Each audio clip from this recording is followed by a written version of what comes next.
tocando temas históricos, un poco de los paradigmas, perdón, de los recursos metodológicos de las corrientes que han privado dentro de la filosofía del derecho, ¿verdad? Como lo es el naturalismo, el positivismo y el realismo. Entonces vamos a explicar algunos antecedentes antes de iniciar propiamente el punto. Entonces tenemos acá que en Europa, pues por supuesto que es donde se da la historia de las corrientes filosóficas más importantes, ¿verdad? Después de que termina el gobierno de la Iglesia, que se llamó teocracia, entonces podemos establecer, cuando llega el llamado Renacimiento, ¿verdad? Que quiere decir que surgen las artes y las ciencias después de que la Iglesia desaparece con ese poder que tenía, que era la teocracia. Entonces nosotros tenemos que surgen las ciencias, ya todo se puede medir, pesar, transformar. Surge también la filosofía moderna y otra serie de disciplinas, las academias de ciencias también. Ustedes se recuerdan de ese ejemplo que yo les he citado, que es la vuelta al mundo en 80 días. Ellos pues realizan una película simulando un viaje alrededor de la Tierra. Y es en esa época, precisamente a finales del Renacimiento, en donde quieren demostrar que se puede dar una vuelta a la Tierra en 80 días. Claro, utilizando los instrumentos y la tecnología que se vivía en ese tiempo, ¿verdad? Así entonces surgen grandes momentos de la historia universal, ¿verdad? Y todo eso marcó el paso del mundo medieval al mundo moderno. Y pues es un fenómeno muy complejo que fue impregnando todos los ámbitos de la vida, ¿verdad? Y no solo lo artístico como se presenta en esa película, ¿verdad? Entonces, en lo que se llamó el Renacimiento, eso se dio en Europa únicamente. En América no. En América vivimos otra realidad. Entonces, se impulsó el progreso económico y también el progreso de la conciencia social en toda Europa occidental, ¿verdad? Entre los siglos más o menos entre el siglo XV y el XVII. Todavía hay muchas películas ahí de Netflix que se refieren, o series, ¿verdad? Que se refieren más o menos a esa época de la vida de la humanidad. Y entonces surge también la ciencia, no solo la ciencia, surge el arte y la filosofía, pues ya existían, pero experimentaron valiosos avances en esta época, ¿verdad? Que se manifestaron en la cultura material, tanto en la cultura material como en la espiritual de los europeos. Y esos adelantos apresuraron el desplome del sistema feudal como tal, ¿verdad? En ese entonces pues existía el modo de producción feudal con su propio derecho, su propio estado, ¿verdad? Y cosa que fue cambiando, por ejemplo, con la Revolución Francesa.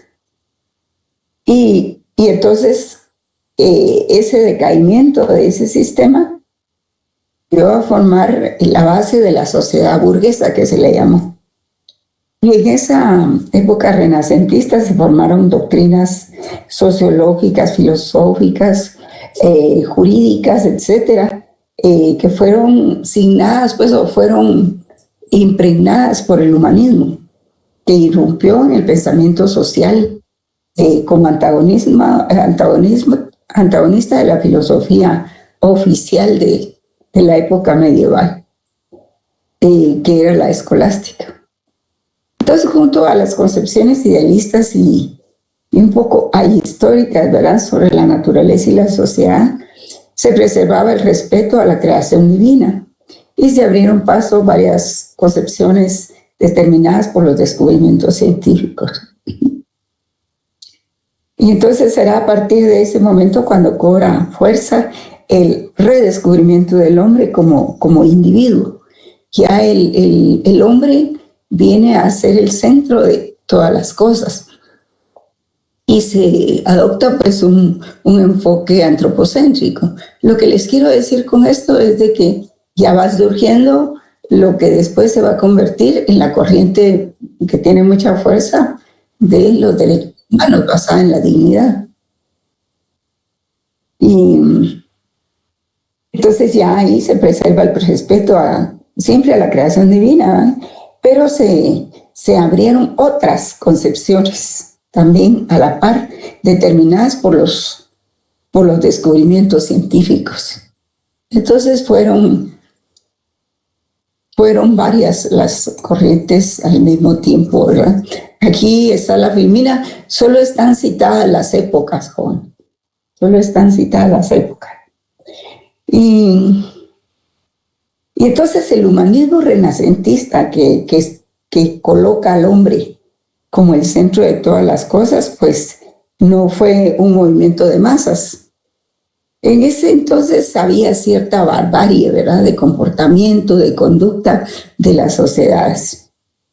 Sobre todo, pues había cierta diferencia entre la sociedad urbana y la sociedad rural, teniendo como más culta a la sociedad urbana. Y como corriente ideológica avanzada, pues suponía la oposición entre lo humano y lo divino. Coexistían la razón y la divinidad también. Y hubo una cantidad se liberó, por decirlo así, hubo una liberación espiritual y una admiración por el despliegue de las facultades humanas. Y al centrar su atención en las necesidades, intereses y alegrías mundanas, pues las concepciones sociológicas concebían a la sociedad como una suma de individuos aislados, reflejando pues ya el surgimiento de naciente burguesía individualista, ¿verdad? Y en las concepciones acerca del Estado, pues primaba la idea de la separación de la autoridad de la Iglesia y la autoridad del poder estatal. O sea, cuando empezó a separarse el Estado de la Iglesia, porque en un inicio todo lo decidía el Papa, ¿verdad? Todo lo decidía la autoridad eclesiástica en Europa, ¿verdad? Ya después, cuando Europa empezó a viajar a América, a descubrir, no a descubrirla, sino a explotarla, ¿verdad? Entonces también hasta allá llegó la autoridad del Papa y de los estados, de los nuevos estados burgueses, ¿verdad? Y entonces en esa época se separa la Iglesia del Estado y pasa el Estado a ser el que ejerza el monopolio del poder. Y así se forma el poder estatal. Así también como las tendencias que respaldaba la consolidación de los estados nacionales presentes, sobre todo cuando empieza a escribir este famoso personaje que ustedes conocen y que por cierto sale mucho, ya todo lo escribió Maquiavelo, ¿no?, en todos los videos. Y a todos dicen, Maquiavelo escribió tal cosa, aunque no la haya escrito.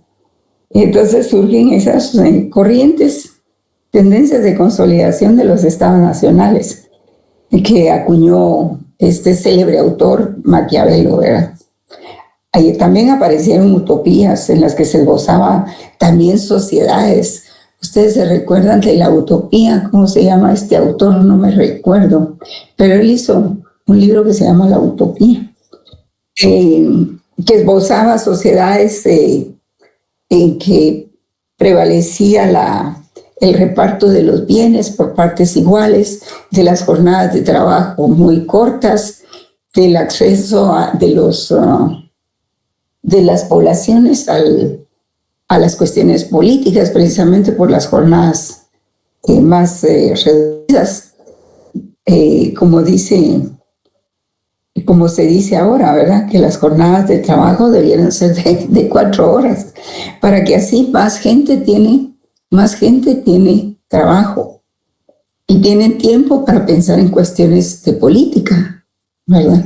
Pero eso se refiere a una sociedad muy adelantada, bien alimentada, con buena salud y buen transporte, sobre todo, porque si el transporte no existe, tenemos una pata del banco quebrada, ¿verdad? No las tenemos todas con nosotros. Y también aparecen otras sociedades en las que se insistía en la colectivización de la propiedad. Porque la propiedad privada es la que primero apareció, ¿verdad? Desde los tiempos antiguos, como el Imperio Romano. Pero la sociedad colectiva es la que va surgiendo después como parte del avance del pensamiento de las sociedades. Entonces, ya para entonces se convocaron los abogados, ¿verdad?, en las realidades del Renacimiento a ajustar su ideología y su obra. Y entonces se profundizó el interés investigativo en los textos latinos y científicos en el derecho, que adquirieron bastante auge entre los filósofos, sobre todo, y los historiadores, ¿verdad? Y los antiescolásticos, que eran contra las tesis de Santo Tomás de Aquino, ¿verdad? Pero al mismo tiempo eran humanistas. Siempre le daban prioridad a la idea de que el hombre era el centro de todas las cosas, ¿verdad? Y también se fortaleció en el siglo XVI la escuela de los humanistas, o elegantes, que así se les llamaba. Esta es una anécdota, ¿verdad? Y eso afloreció, esas escuelas elegantes, en Francia y en Italia. ¿Saben qué hizo Italia? ¿Qué acaba de hacer Italia? Se dio cuenta que dentro de la Unión Europea estaban planeando intervenir su presupuesto, y la presidenta se dio cuenta, entonces lo rechazó contundentemente, ¿verdad? Eso acaba de salir esa noticia. Pero si ella no lo examina de manera detenida y acuciosa, probablemente le quitan su soberanía presupuestaria a Italia, ¿verdad? No sé por qué sucedió esto, ¿verdad? Entonces, surgen algunos representantes de la escuela de los humanistas, ¿verdad?, que fueron Jacobo Cujax, Andrés Saliciato y Hugo Doney. Las más significativas rupturas renacentistas con la tradición medieval la encontramos en la historia, propiamente en la historia. Hay un libro, jóvenes, que ustedes podrían conseguir, que se llama Historia de las Ideas Políticas. Bueno, para quien quiera profundizar en el tema, ¿verdad?, puede hacerlo. Un momentito, solo voy a ingresar a los alumnos que están pidiendo ingreso, jóvenes. Si ustedes quieren explorar, ahí hay material, se llama Historia de las Ideas Políticas. Creo que también hay Historia de la Filosofía. Hay un libro de eso. Bueno, muy bien.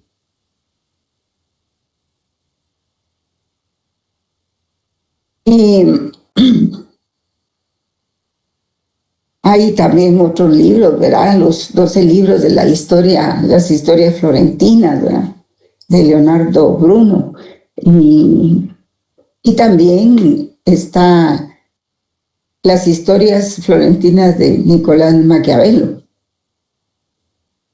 y que habla de la historia de Italia, ¿verdad? Pero también, además del Príncipe, él escribe otro libro que creo que se llama La República, donde se reivindica de todo lo que escribió en El Príncipe, porque todo lo que escribe en El Príncipe pues es muy sabio eso, porque le da muchas reglas para que él sobreviva como dictador, como monarca. Pero después Maquiavelo recapacita y trata de reivindicarse con escribir un nuevo libro creo que se llama La República, no, La Democracia creo que se llama. Y pues es como que fuera dando un poco marcha atrás de lo que dijo. Entonces tenemos también otros libros, ¿verdad? Como El método para facilitar el conocimiento de la historia, de Jean Bodin, y que, que puede ser una crítica hacia las fuentes históricas del derecho, ¿verdad? Y, y luego tenemos también otros documentos ya más antiguos, ¿verdad? Como por ejemplo los manuscritos clásicos de los diálogos de Platón, los textos históricos, pero eso es para cuando se jubilen jóvenes. Los textos históricos de Herodoto y Tucídides, las obras de los dramaturgos y poetas griegos también, y la Biblia, pues, que fue hecha por Santo Tomás de Aquino, y luego otra versión eh, un poquito más adelantada, que es la de Santo Tomás de Aquino. Entonces, la recuperación y estudio de los clásicos originó la aparición de nuevas disciplinas, ¿verdad? Por ejemplo, la arqueología, la numismática, la epigrafía, ¿verdad? Y críticamente afectó a las teorías ya existentes, ¿verdad? Luego viene un poco la época moderna, ¿verdad? En donde, aprovecho para contarles, donde se esculpió una estatua de David al desnudo en tamaño natural que existe desde la antigüedad, ¿verdad? Y desde mediados del siglo XV, y las formas y temas clásicos volvieron a ser utilizados. Todos esos ideales renacentistas de armonía y proporción culminaron con las obras de Rafael, Leonardo da Vinci y Miguel Ángel durante el siglo XVI. Han oído mencionar a esos personajes, me imagino. Y durante el Renacimiento, pues las ciudades italianas se convirtieron en estados territoriales que buscaban expandirse a costa de otros, ¿verdad? La unificación territorial tuvo lugar también en España, en Francia e Inglaterra, lo que condujo a la formación del Estado Nacional moderno. Sí, porque en aquella época existían pueblos, pero no habían delimitado sus fronteras. Y fue ahí donde fueron creados los estados, esos fueron los primeros estados. Y el clero renacentista, pues, ajustó su comportamiento a la ética y costumbres de la sociedad laica, tuvo que hacerlo. Y las actividades de los papas, cardenales y obispos apenas se diferenciaban de las actividades de los políticos de la época o los mercaderes, ¿verdad? Al mismo tiempo, la cristiandad se conservó como un elemento vital y esencial de la cultura renacentista. Entonces, ahí en la Filmina pueden ver ustedes que se habla de la sociedad medieval como la pluralidad de ordenamientos jurídicos y la diversidad de fuentes de creación del derecho, ¿verdad? Posterior a eso, pues surge el Estado moderno, cuando ya surgen los estados nacionales. Entonces se da una monopolización del derecho por la comunidad política organizada y de la violencia organizada, que es el Estado propiamente, ¿verdad? Se empieza a conceptualizar el soberano poder absoluto por encima del derecho, ¿verdad? Y no hay instancias en ese momento que lo legitimen, pero después lo van a hacer. Y el juez, que se crea el juez, ¿verdad? Como un órgano del Estado, pero subordinado al poder legislativo, no como ahora, ¿verdad? Bueno, ahora está subordinado, pero digamos que no se puede establecer así formalmente, ¿verdad? Es una situación que la conocemos y la sabemos, pero que no la podemos escribir. Bueno, y, y pues Maquiavelo pues elabora su teoría política en el Renacimiento y llega a un punto eh, como pensador que influye el pensamiento de aquella época, ¿verdad? Desempeñó un papel activo en la política y en la política exterior de las ciudades italianas, y cuyos intereses iban enfilados a la unidad nacional y a la soberanía frente al papado.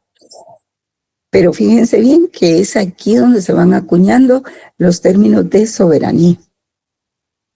Y su pensamiento político estuvo orientado a la solución de determinados problemas políticos de su época, a la elaboración de recomendaciones prácticas para la política, a poner en ejecución por parte del gobernante, y sirvió como un modelo, una pauta para el pensamiento posterior.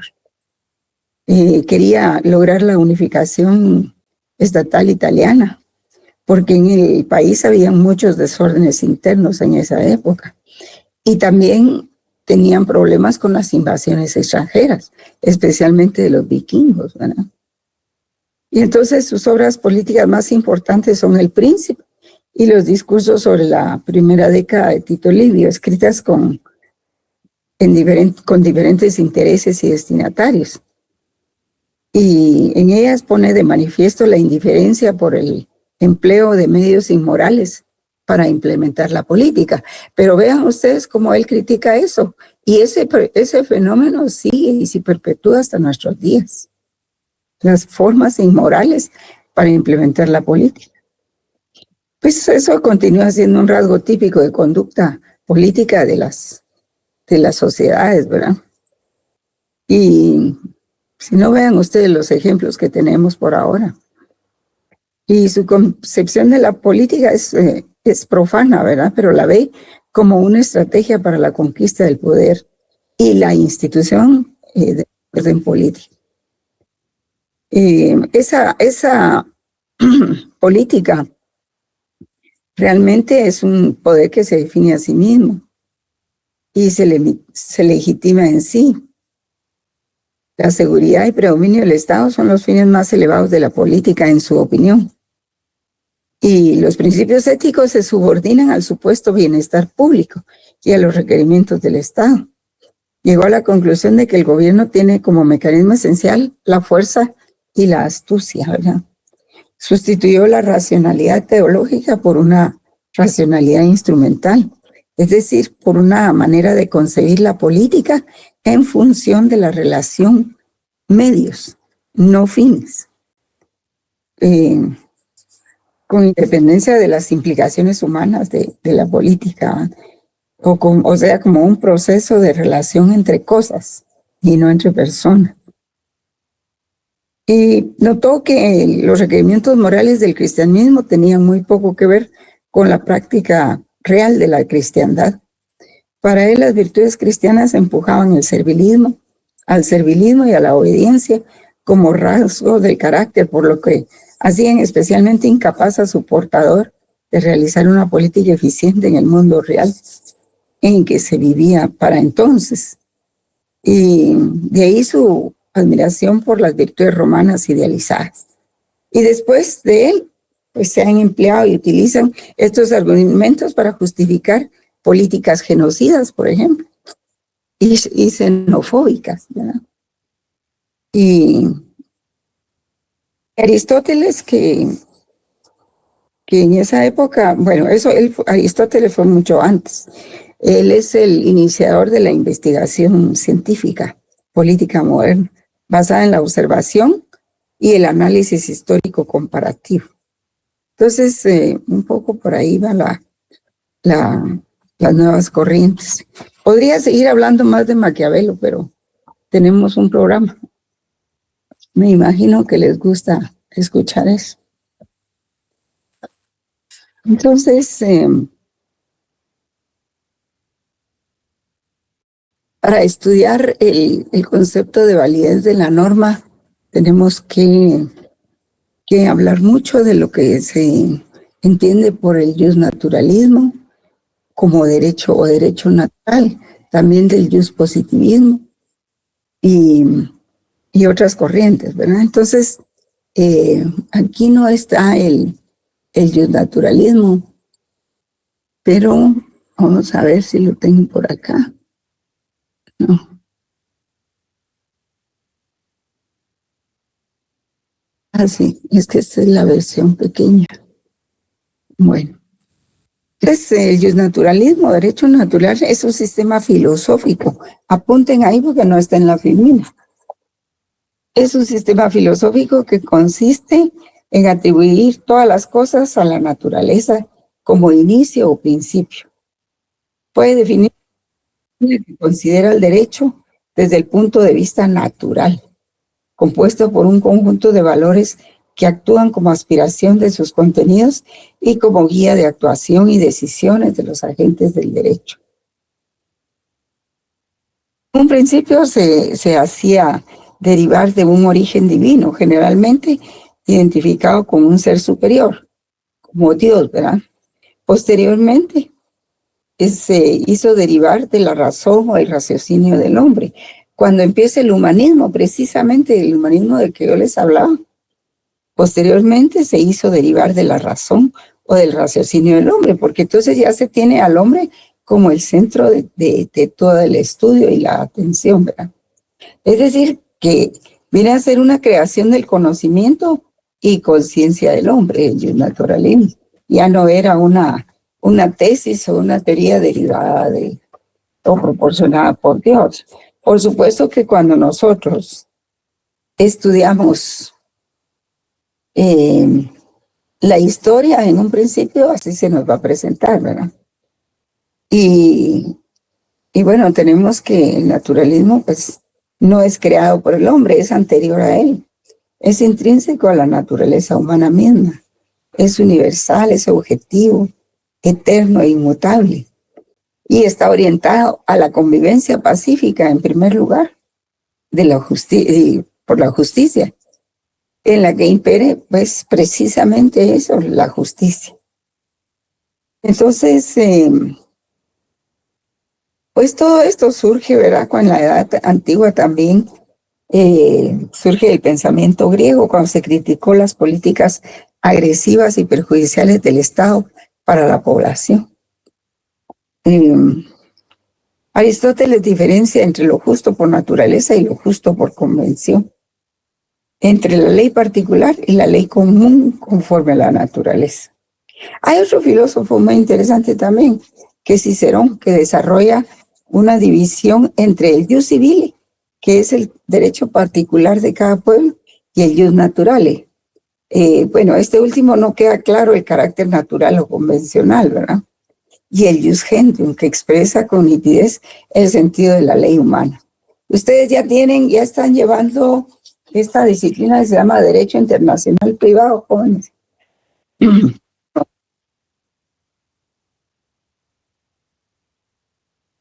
¿Aló? ¿Están ahí? En el público estamos. No, licenciada, es internacional. No llevan Derecho Internacional Privado todavía. Hasta el otro semestre, licenciada.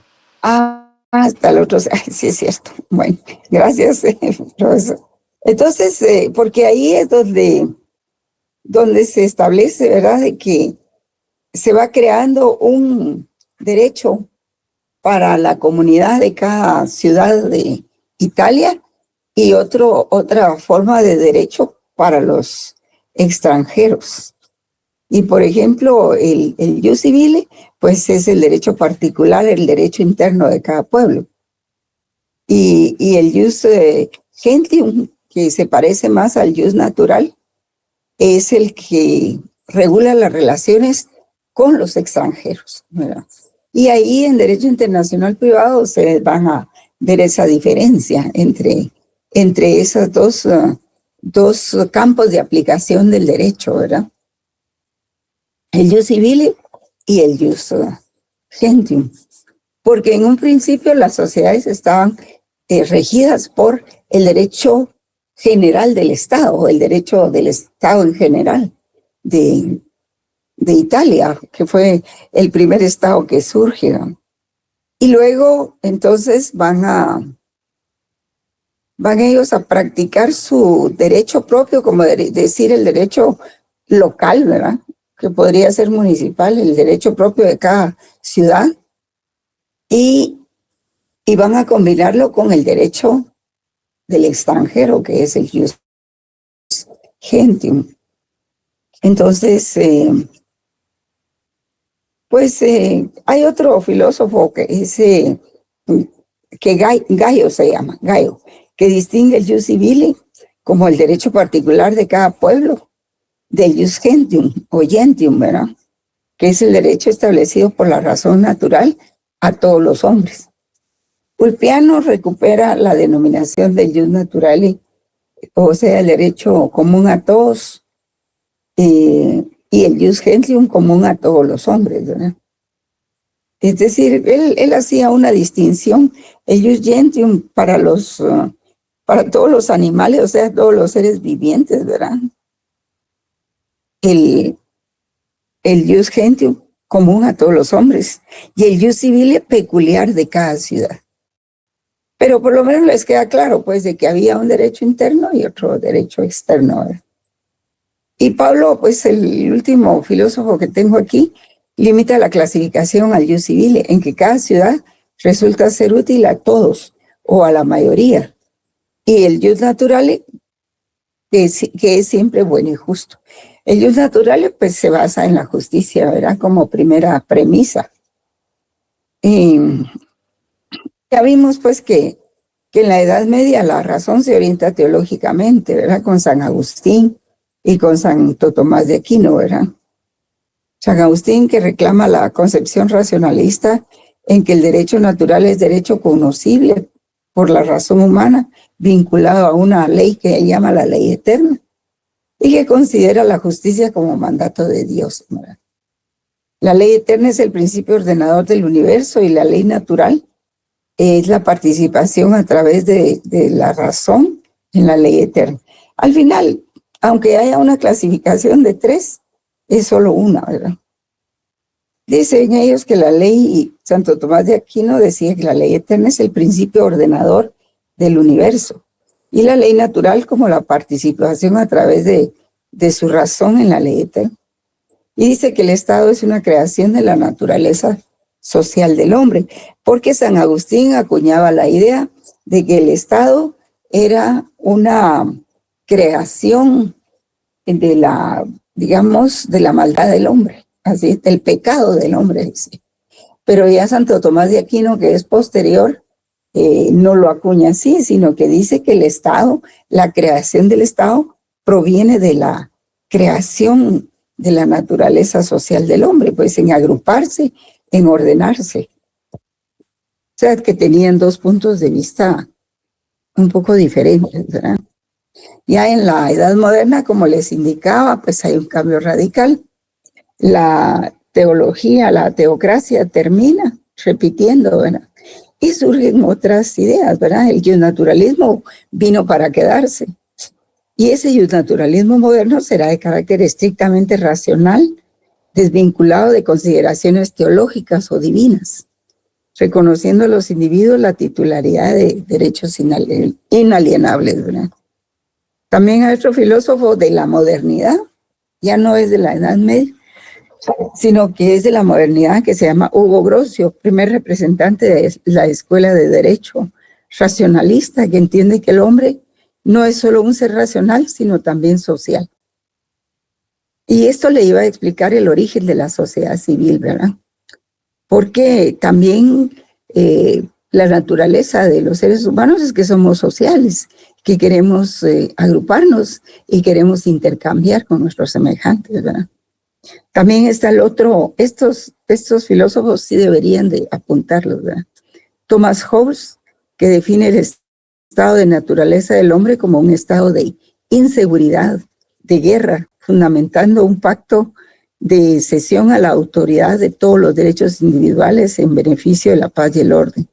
Sí, es que Thomas Hobbes, igual que Savigny, igual que, bueno, hay varios autores, John Locke, Juan Jacobo Rousseau, Pufender, todos ellos llevan como filósofos en sus escritos, llevan a la sociedad a que se firme un contrato social. Pero no es así un contrato propiamente, ¿verdad? El contrato social reside en que se establezca un Estado y un Estado y un sistema normativo también. ¿Para qué? Para lograr la armonía y la paz entre los miembros de la sociedad. Ya en la edad moderna, pues sí, ya surge John Locke, que define la idea del pacto social con más precisión y que, sin embargo, considera que el estado de naturaleza es vivir guiados por la razón, disponiendo de derechos innatos, generados precisamente por la acción del trabajo. John Pufendorf, que opina que el estado de la naturaleza del hombre es un estado de debilidad e inteligencia, lo que conlleva a buscar seguridad para su vida y sus derechos. Y eso lo lleva a asociarse con otros hombres. Y es ahí donde se establece la cesión de sus derechos civiles, que se la encargan a un Estado para mantener la seguridad y el bien de todos, ¿verdad? Entregándoselo al Estado. Y hay una época muy clara ahí en que en todos los estados, también en Japón y en otras sociedades, se ve que como cada señor feudal tenía su propio ejército, entonces el Estado les ordena que entreguen ese ejército, los animales que tengan, los caballos y lo que utilicen para eso y sobre todo las armas. Entonces cada sociedad empieza a entregar todo eso y prácticamente ceden sus derechos hacia el Estado para que los proteja. En lugar de darse seguridad a cada uno, pues es el Estado el que se las va a dar en adelante, ¿verdad? Entonces, Juan Jacobo Rousseau, John Locke, Pufendorf, Hugo Grocio y todos ellos pues buscan escribir sobre lo que es la libertad y la igualdad. Y si ustedes vean los tratados de Hugo Grocio, escribe como 14 libros sobre la igualdad, el principio de igualdad. También aparece la propiedad privada ya institucionalizada, ¿verdad? Y se generan desigualdades de todas maneras, ¿verdad? Y se hace necesario pues acudir al contrato social para poder resolver esa problemática, ¿verdad? Entonces, el contrato social pues prácticamente es la carta fundamental de cada estado, es la Constitución, la Carta Magna.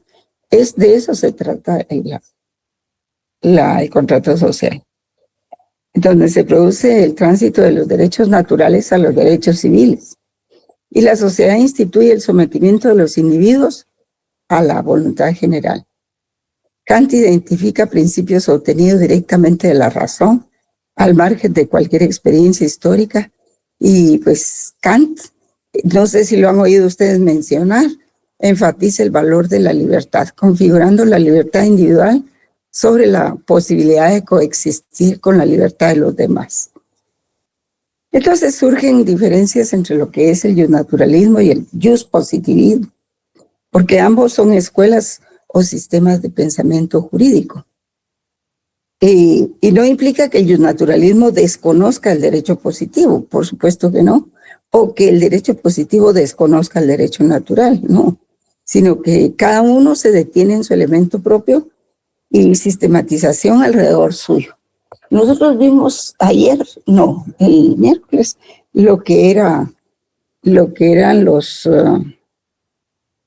las corrientes del justnaturalismo y del justpositivismo, ¿verdad? Entonces, el justnaturalismo se detiene en la propuesta de la existencia del derecho natural y el justpositivismo específicamente en la del derecho positivo. Cada uno destaca lo que es para él más importante. Creo que, ¿a qué hora tenemos? 16:34. Bueno, terminamos. Claro que con todo esto surgen también los derechos humanos. Con el justnaturalismo surgen los derechos humanos. Eso es inevitable. Y digamos los antecedentes del positivismo jurídico pues surge más o menos entre los alemanes en el siglo XIX y lo llamaban derecho positivo por posición, porque lo dictaban los legisladores en oposición al derecho natural.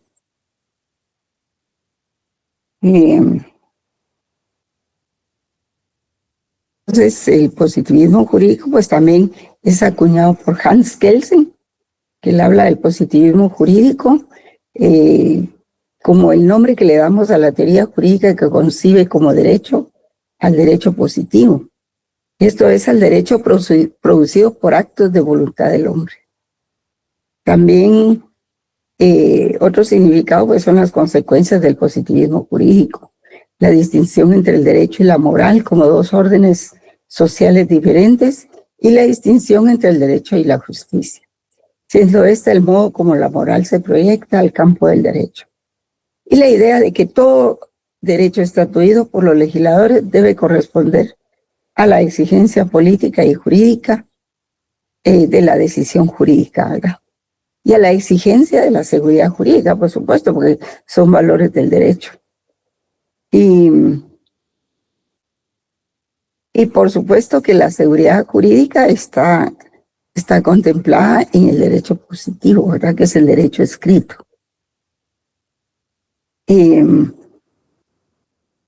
Tenemos también lo que considera Norberto Bobbio, el positivismo jurídico de Norberto Bobbio, pero no es el que está ahí, ¿verdad? Sino que, voy a decir, que distingue tres aspectos del positivismo jurídico: el positivismo jurídico metodológico, o positivismo jurídico en sentido estricto, que consiste en un método para identificar y describir lo que se encuentra establecido como derecho. Desde ese punto de vista, positivista es todo aquel que adopta frente al derecho una actitud éticamente neutral, que acepta como criterio para distinguir una norma jurídica de una que no lo es, ciertos datos verificables objetivamente y no la mayor o menor correspondencia con un determinado sistema de valor. Entonces,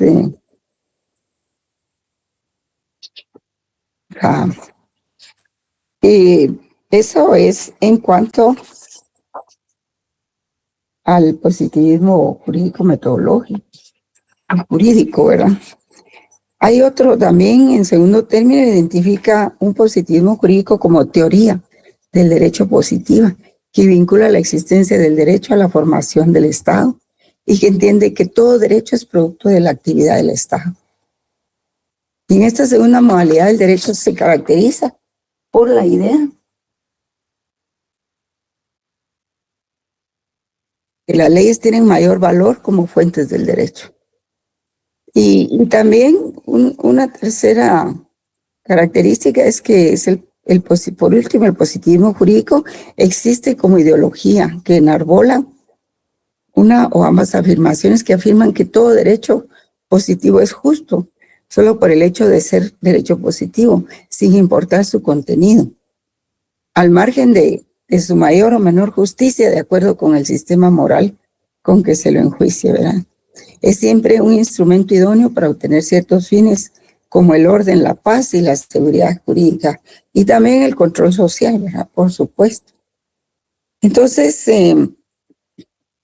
digamos, eso es en cuanto al derecho positivo y al derecho natural, ¿verdad?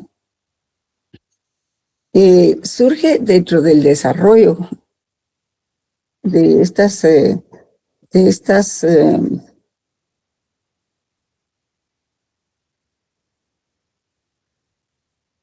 corrientes, ¿verdad? Aquí van a ver ustedes, aquí.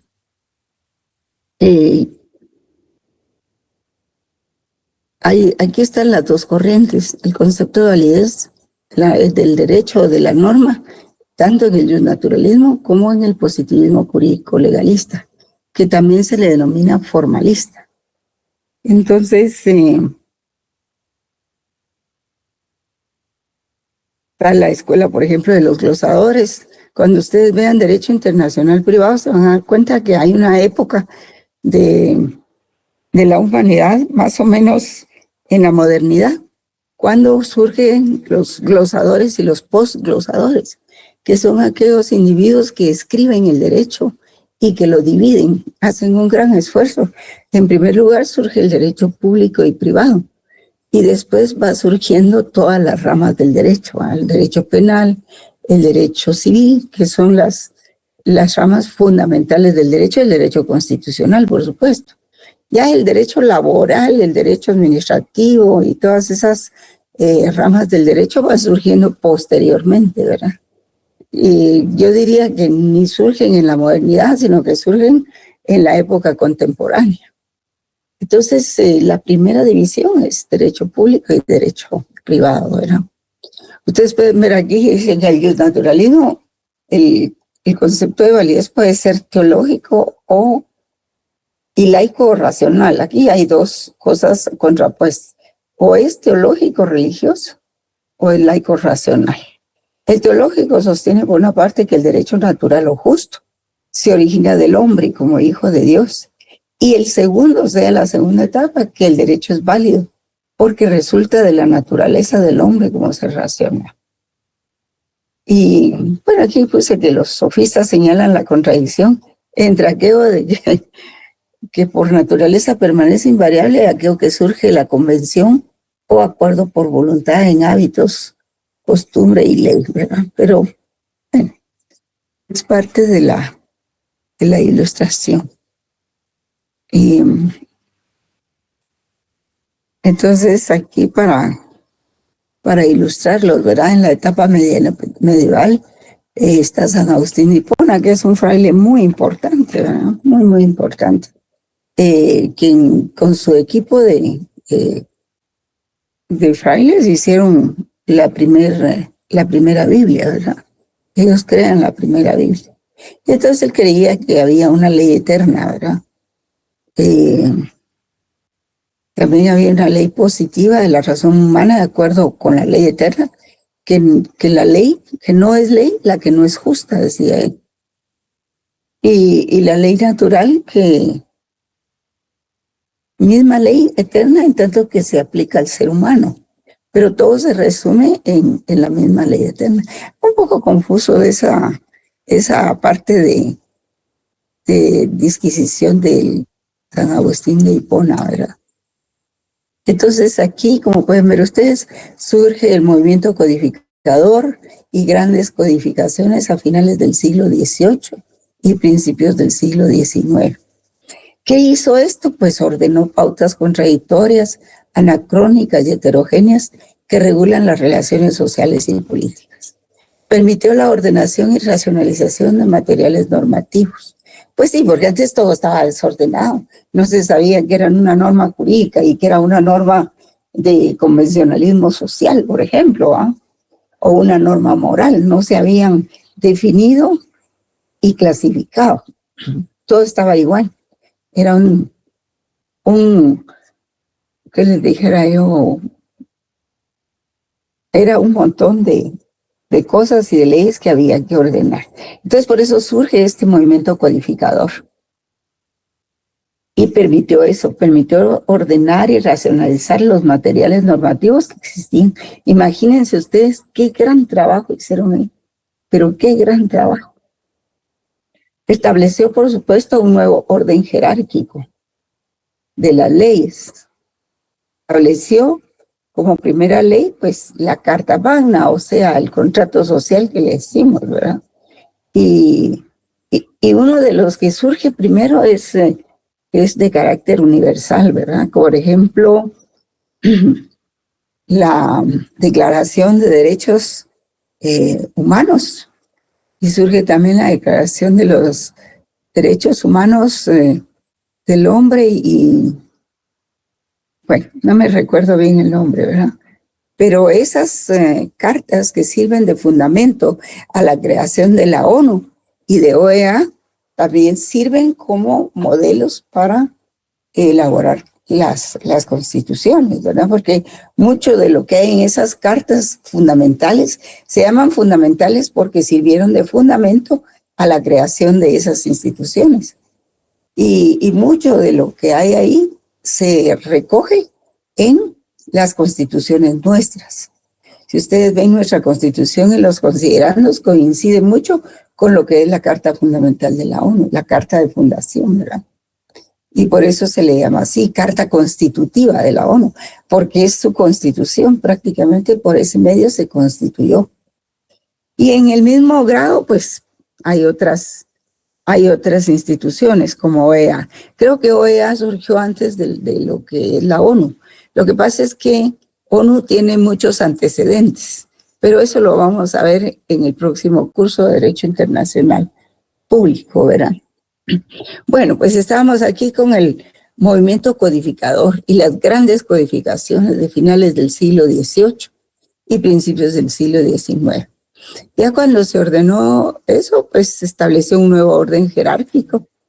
Se establecieron reglas de derecho que fundaron el Estado liberal en oposición a la tradición jurídica conservadora y monárquica.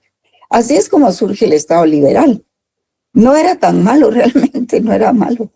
Era en pro de la población, pero lo que pasa es que después los partidos políticos liberales o liberacionistas, como se les llamó, por ejemplo, en Guatemala, no respetaron los derechos de la población, sino que se fueron convirtiendo en partidos que más se parecían a la derecha conservadora que no digamos a la izquierda, sino que respondían más a intereses de las oligarquías que a la población en general. Y entonces ahí fue donde se llama movimiento codificador y grandes codificaciones, porque es así como se van haciendo los códigos. Y el código pues era la única fuente de validez del derecho en ese tiempo, ¿verdad? Esa es una conclusión, ¿verdad? Fue siendo el código. Acuérdense que, no sé si ustedes saben que el primer código de derecho civil se escribió en Francia, ¿verdad?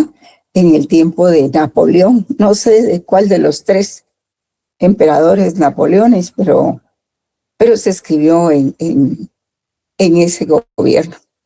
Y ese código de derecho civil pasó a España y pasó a otras sociedades.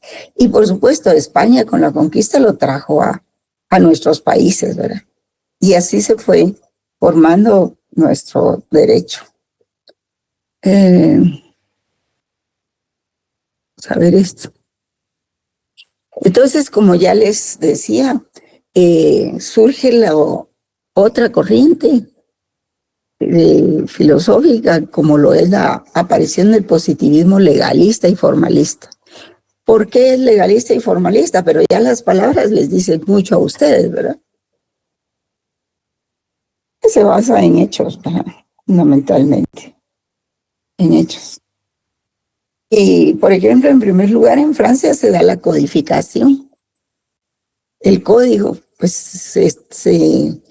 se elabora el código como un manual o prontuario básico para resolver controversias por la vía más simple y breve, ¿verdad? Y esto le resta protagonismo a las fuentes del derecho, porque entonces ya no se usa, digamos, la crítica, ni, ¿cómo se llama? Cuando se resuelve con base en la experiencia del juez, jóvenes. No se recuerdan, ya están en 9º semestre, ya lo deben saber. Bueno, pero entonces se dan los códigos y esa es la ley, ¿verdad? Fundamentalmente. En segundo lugar, se establece la primacía del argumento del legislador racional o de su autoridad como legislador, considerado infalible. ¿Qué significa esto?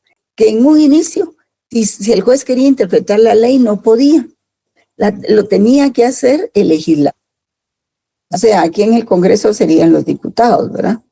Porque se consideraba que los legisladores, los senadores y todos ellos eran infalibles cuando emitían la ley.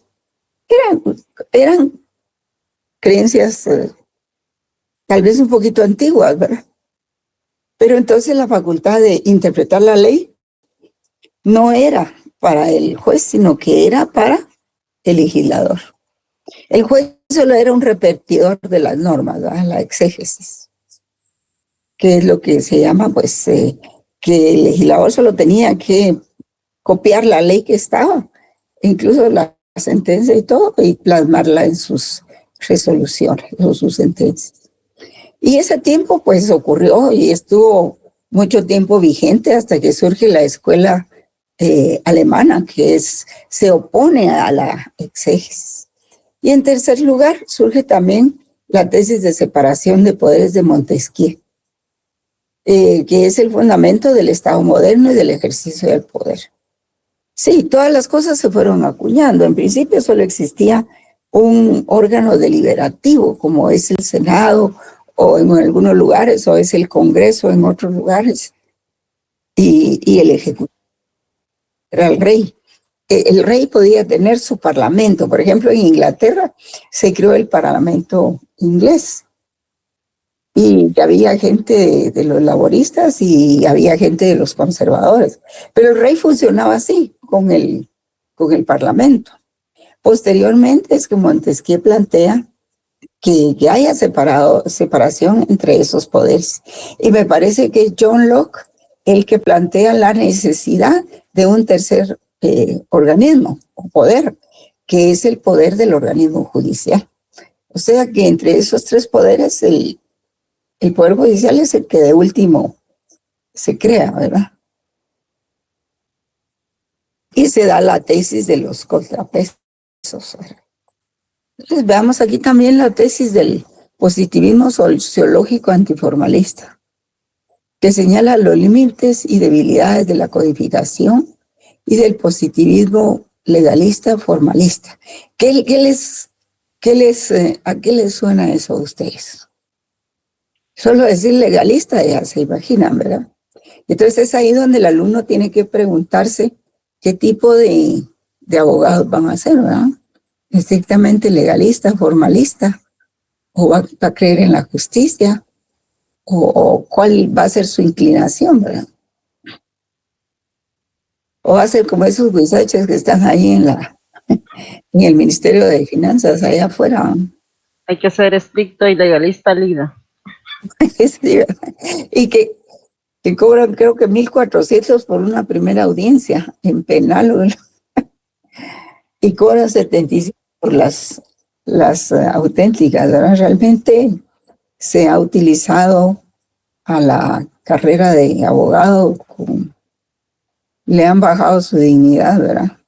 Y entonces se comercializa. Para eso querían el título, ¿no? Entonces, los defensores del positivismo sociológico antiformalista aceptan que sigue siendo la ley elaborada por el legislador, pero a diferencia del positivismo legalista y formalista, no se acepta que el juez simplemente vacíe su contenido para resolver. O sea, no era posible seguir con esa escuela de la exégesis, que solo copy-paste prácticamente, ¿verdad? No, ese contenido de la ley no solo es moral, como supone el naturalismo, sino que lleva la intención del legislador mediante la ley. Y ahí está el espíritu de la ley. Y eso no se puede dejar de lado para citar solo literalmente su contenido. Y por eso tiene que cambiar, porque ¿a quién sirve la ley? Ustedes se han hecho esas preguntas. Y eso es parte de la filosofía. ¿A quién sirve la ley? ¿Para qué? ¿Qué intereses protege la ley? Y por supuesto hay muchos intereses, ¿verdad? Sobre todo en las leyes casuistas, que solo se dictan para proteger determinados intereses, ¿verdad? Vamos a ver aquí, ¿qué más hay? Sí, y entonces surge el concepto de validez en el formalismo jurídico de Hans Kelsen. Pero déjenme antes hablarles un poco del sociologismo jurídico, ¿verdad?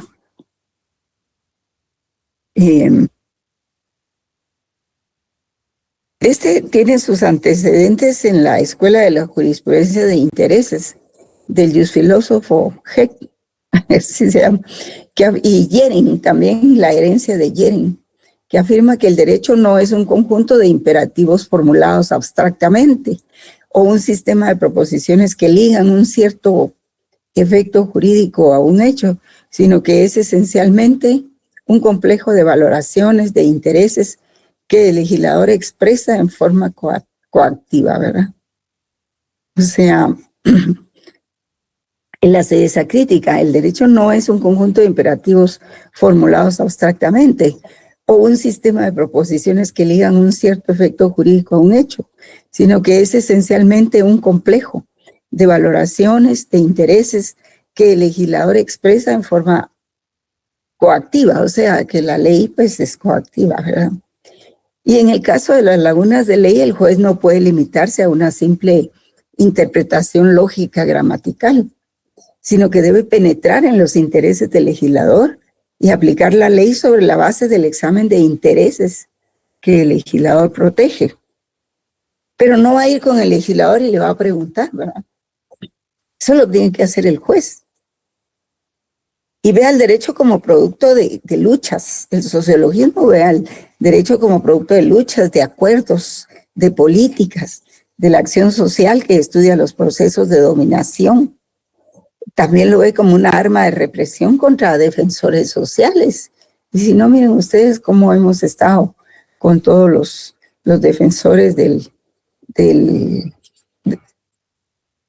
actual gobierno y de la sociedad, de los derechos humanos, de la democracia, presos, ¿verdad? Con juicios espurios. Entonces, el sociologismo se inscribe en el institucionalismo jurídico, ¿verdad? Pero el pluralismo de los ordenamientos jurídicos, porque hay muchos ordenamientos jurídicos en todo el mundo, ¿verdad?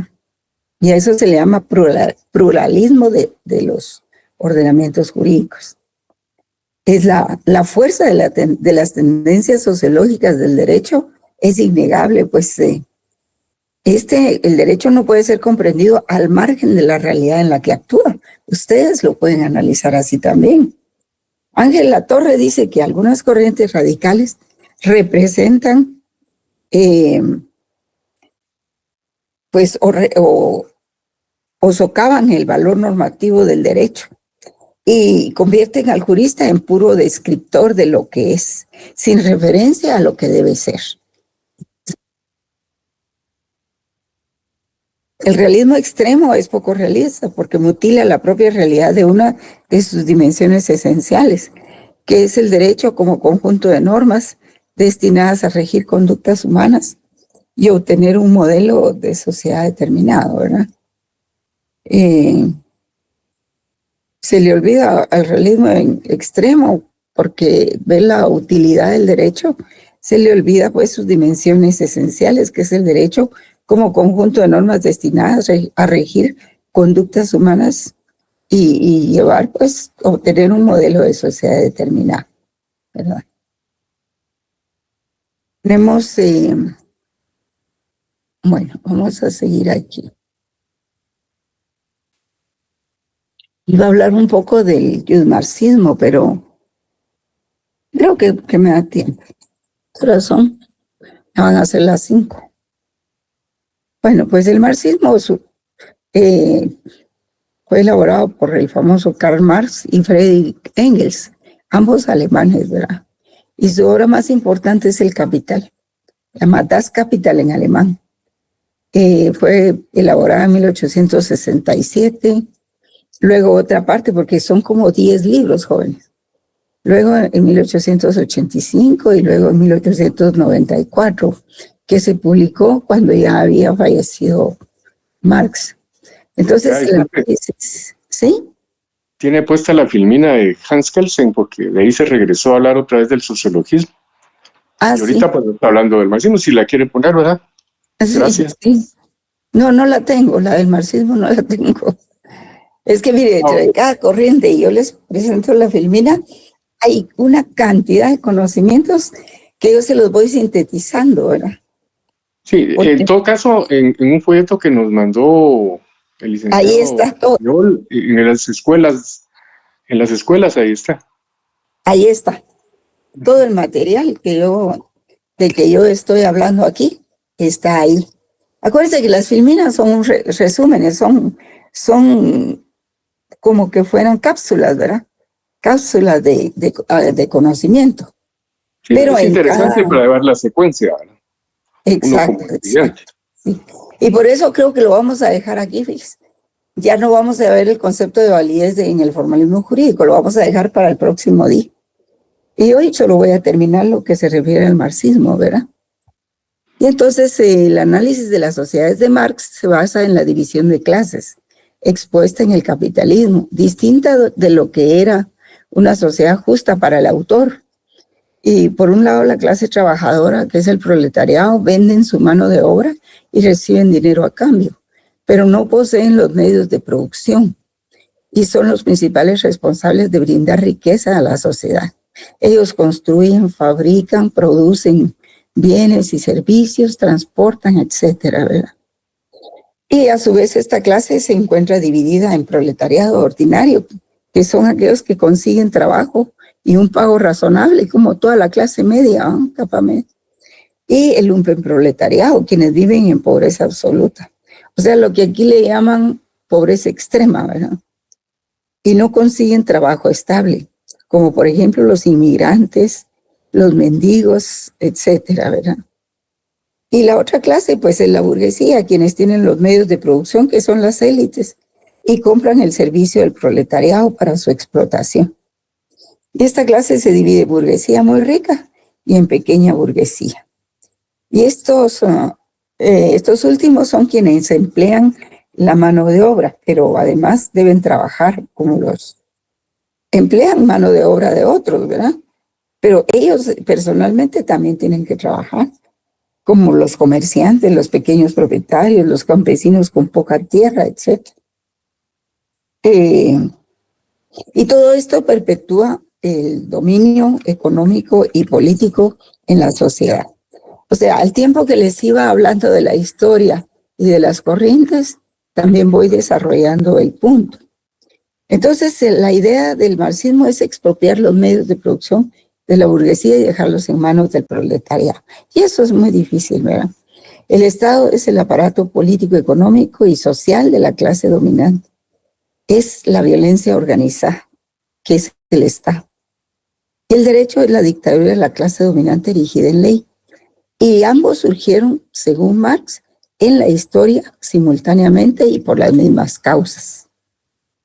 En el campo de las religiones, pues el marxismo ha sido crítico, ¿verdad? Afirma que la religión es el opio de los pueblos, que pese a que no se conoce si fue en verdad Marx, parece que no fue él el que lo dijo. Pudo haber sido Nietzsche o Mao Zedong quien lo pronunció primero. Puede definir pero eso define claramente la opinión de los marxistas, ¿verdad? Y hay otra corriente que se llama estructuralismo, que es un método empleado en las ciencias sociales con el cual se pretende ser descriptivo. Toma como materia prima los fenómenos sociales. Estamos hablando del estructuralismo, que ya no es marxista, ¿verdad? Toma como materia prima los fenómenos sociales sin evaluarlos ni juzgarlos, solo describirlos. Y el estructuralismo vincula todos los ejemplos particulares de fenómenos sociales con su estructura subyacente, lo que significa que sus autores o sus orígenes no son tomados en consideración para nada. Es como que vieran ustedes el derecho administrativo, ustedes ven que es muy jerárquico, ¿verdad? Y a este método estructuralista también se le llama funcionalista, ¿verdad? Porque el estructuralismo pues, es una corriente de pensamiento que se opone a las corrientes filosóficas como el historicismo, el humanismo, el esencialismo, se opone a la fenomenología, al existencialismo, etc. Y considera la realidad humana como el resultado de relaciones sistemáticas y constantes, o sea, como estructuras, ¿verdad?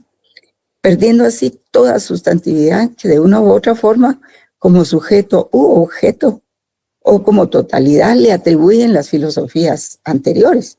La realidad no es más que el resultado causal de la interacción de esas estructuras que como tales lo constituyen y lo determinan.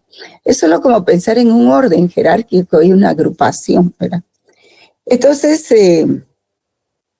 este es un enfoque de las ciencias humanísticas que creció hasta convertirse en uno de los métodos más utilizados para analizar el lenguaje, la cultura y la sociedad en la segunda mitad del siglo XX.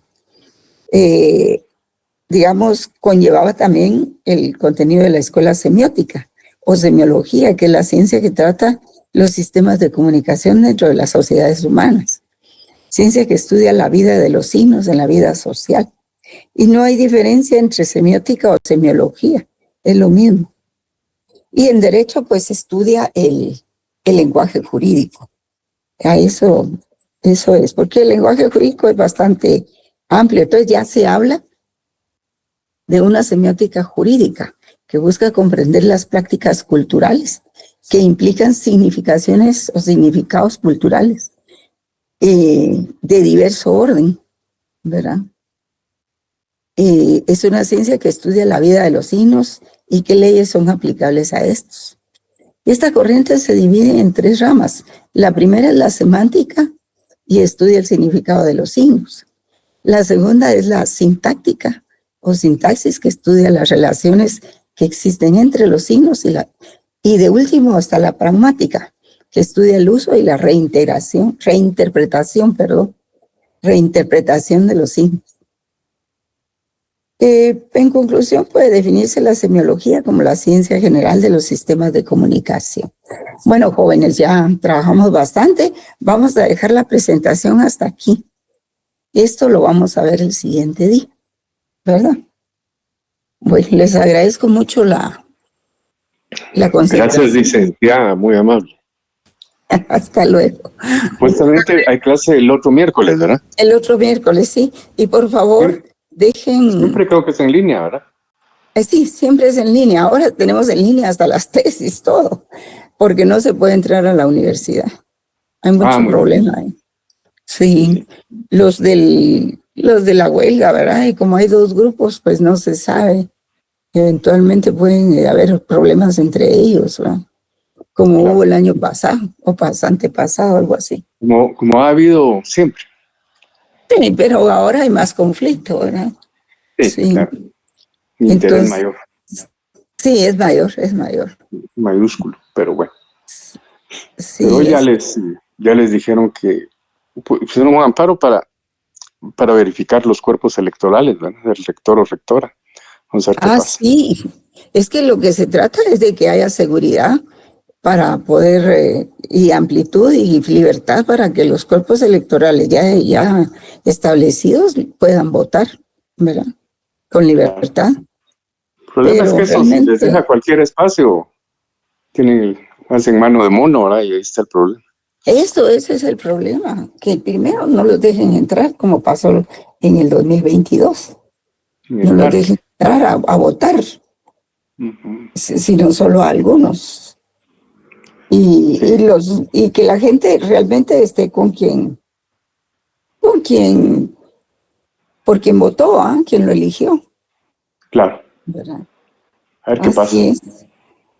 Muy jóvenes, entonces nos vemos la próxima vez. Buenas tardes, licenciada. Muy buena tarde, hasta pronto. Cuídense mucho. Feliz tarde. Feliz tarde.